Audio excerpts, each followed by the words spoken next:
Baik, Assalamualaikum warahmatullahi wabarakatuh. Perkenalkan, kami dari kelompok 1 dari mata kuliah Komunikasi Bisnis dan Teknis. Pada kesempatan kali ini, kami akan memaparkan materi tentang negosiasi bisnis.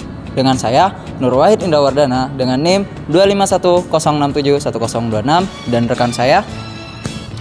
Saya Vandora Hari Aistin dengan NIM 251067136 dan rekan Saya Vike Ayu Wulandari dengan NIM 25106 71045. Baik, dalam kehidupan sehari-hari, perbedaan pendapat sering terjadi dan perlu diselesaikan dengan komunikasi yang baik. Salah satu bentuk komunikasi tersebut dalam dunia bisnis adalah negosiasi bisnis. Negosiasi atau negotiation dalam arti harfiah adalah perundingan. Dalam Kamus Besar Bahasa Indonesia atau KBBI, negosiasi memiliki dua arti, yaitu yang pertama, proses tawar-menawar dengan jalan berunding untuk memberi atau menerima guna mencapai kesepakatan antara satu pihak dengan pihak yang lain. Makna kedua, yaitu penyelesaian sengketa secara damai melalui perundingan antara pihak-pihak yang bersangkutan. Secara ringkas dapat dirumuskan bahwa negosiasi adalah suatu proses perundingan antara para pihak yang berselisih atau berbeda pendapat tentang sesuatu permasalahan. Secara singkat, kami simpulkan bahwa negosiasi yaitu merupakan proses pemberian informasi antara satu pihak kepada pihak yang lain sesuai dengan maksud dan sudut pandang masing-masing agar tercipta suatu kesepakatan di antara kedua belah pihak mengenai suatu hal tertentu. Untuk tujuan negosiasi bisnis sendiri, yaitu yang pertama, pastinya menemukan kesepakatan antara kedua belah pihak dan dapat memenuhi harapan atau keinginan kedua belah pihak. Tujuan yang kedua, tujuan lainnya yaitu untuk mendapatkan keuntungan atau menghindarkan kerugian atau memecahkan problem yang lain. Tujuan yang terakhir yaitu pastinya mencari jalan keluar ataupun menyelesaikan masalah. Baik, di sini saya akan menjelaskan jenis negosiasi. Jenis negosiasi ini dibagi menjadi negosiasi kolaborasi, negosiasi dominasi, negosiasi akomodasi, dan negosiasi lose to lose. Yang pertama, kolaborasi atau win to win. Ini yang paling asik nih, semuanya merasa senang dan puas. Yang kedua, ada negosiasi dominasi. Ada satu pihak yang menang banget, tapi satunya lagi terpaksa ngalah. Yang ketiga, ada negosiasi akomodasi. Kita sebagai pihak satu mengalah sedikit agar pihak lawan dapat untung banyak. Biasanya negosiasi ini dilakukan karena ingin menjaga hubungan antara kedua belah pihak. Lose to lose, kedua pihak sama-sama mengalah atau sama-sama rugi demi menyetop sebuah konflik. Dan selanjutnya, baik di sini ada beberapa prinsip negosiasi. Yang pertama, pisahkan orang dari masalah. Jangan menyerang pribadinya, tapi fokus ke masalah yang mau diberesin. Tetap sopan dan menjaga emosi kita. Yang kedua, fokus pada tujuan, bukan posisi. Jangan hanya saya menginginkan A, tapi cari tahu kenapa kita butuh itu. Siapa tahu ada cara lain yang lebih baik. Cari keuntungan bersama. Pikirkan juga gimana biar lawan bicara kita juga untung. Kalau cuma kita yang menang, itu namanya maksa, bukan negosiasi. Standar yang adil. Gunakan data atau aturan yang berlaku sebagai patokan objektif, biar nggak ada yang merasa dicurangi. Baik, selanjutnya 1. Tahapan negosiasi persiapan. Siapin data dan argumen biar kuat. Yang kedua, bikin aturan.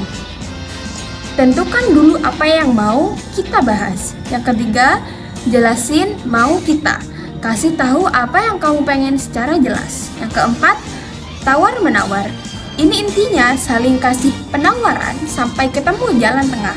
Yang terakhir, deal dan laksanakan. Kalau udah setuju, tulis atau catat biar tidak ada yang lupa. Terus lakuin deh janjinya.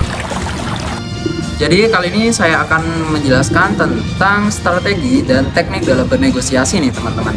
Yang pertama itu ada teknik win to win, di mana mencari solusi kreatif yang menguntungkan kedua belah pihak. Seringkali melibatkan banyak isu seperti harga, kualitas, dan waktu. Contohnya nih teman-teman, saya nih seorang barista atau pemilik kafe ingin mendapatkan biji kopi dari pemasok. Namun harga yang ditetapkan oleh pemasok tersebut terlalu mahal nih buat kita. Jadi kita berdebat atau bernegosiasi tentang harga tersebut sehingga menghasilkan kesepakatan di mana saya sebagai barista akan mengambil dengan harga yang ditetapkan oleh pemasok tersebut. Namun di sisi lain pemasok tersebut harus menyediakan pelatihan barista gratis untuk kita dan peminjaman sebuah mesin sehingga kita mendapatkan keuntungan dan pemasok tersebut juga mendapatkan keuntungan. Jadi itulah yang disebut dengan win to win. Lalu yang kedua yaitu adalah teknik win-lose, yaitu fokus pada keuntungan individu seperti tawar-menawar harga, yang satu menang atau yang satu mengalah. Contohnya nih, ketika saya ingin membeli sebuah mobil dengan harga yaitu 150 juta oleh si penjual itu. Namun saya rasa harga tersebut itu terlalu mahal untuk saya. Sedangkan saya itu hanya memiliki anggaran sebesar 135 juta. Jadi di situ saya menawar harga kepada sang pemilik mobil agar diturunkan. Karena harga yang saya punya tuh tidak sebanding dengan apa yang dia tawarkan. Jadi saya bernegosiasi dengan sang penjual lalu menghasilkan sebuah kesepakatan di mana angka yang kami sepakati yaitu 142 juta, yaitu sang penjual merasa kehilangan 8 juta dari targetnya, sementara saya sebagai pembeli merasa terpaksa menambah 7 juta dari budget awalnya. Satu pihak mendapatkan lebih dan pihak lainnya mengalah. Jadi seperti itu. Nah, teknik yang ketiga nih teman-teman, yaitu ada teknik highball atau lowball, di mana teknik ini tuh mengajukan tawaran yang sangat tinggi di awal atau sangat rendah di awal untuk mempengaruhi persepsi harga, tapi tetap masuk akal. Contohnya nih teman-teman, saya sebuah perusahaan nih ingin menyewa jasa freelance, yaitu freelance desainer grafis lah, dengan harga pasar yaitu sekitar 5 juta. Tapi saya membuka harga awal yaitu sekitar 1,5 juta nih. Lalu akan ada seorang desainer yang datang ke kita dan bernegosiasi. Jadi saya bilang harganya masih bisa dinaikkan. Nah, setelah melakukan negosiasi, akhirnya kita mencapai satu kesepakatan yaitu di harga 3 juta nih teman-teman. Tentunya harga 3 juta itu masih di bawah harga pasar, namun lebih tinggi daripada harga awal. Jadi seperti itulah teknik highball. Lalu teknik yang terakhir nih teman-teman, yaitu teknik the wines, di mana teknik ini menunjukkan rasa ketidakpuasan halus terhadap tawaran untuk membuka ruang negosiasi lebih lanjut tanpa konfrontasi. Pastinya teman-teman bingung kan? Jadi di sini aku bakalan contohin.